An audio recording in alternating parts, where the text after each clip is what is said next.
चुनाव जितेर गएर के काम गर्नु सक्छ त? काम गर्नु सक्दैन भनेर पनि भनिरहेको छ। एक्लो मान्छेले काम गर्दैन। अब 1-2 वर्षमा हेर्नु होला। तर म यहाँबाट चुनाव जितेर गएर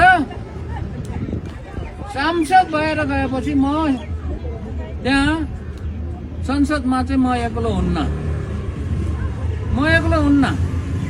त्यसको अर्थ मैले पार्टी बनाउँछु भनेको होइन। संसदमा गएर म टिम बनाउँछु। कस्तो मान्छेको टिम बनाउँछु भने यही पार्टीबाट अहिलेको चुनावमा जितेर आउने युवाहरूको टिम बनाउँछु। इमान्दार युवा। कोही युवा त धेरै सट्टु हुन्छ। जस्तो सट्टु युवालाई म मन पराउँदैन, हटाए पनि हुन्छ। अनि इमान्दार युवा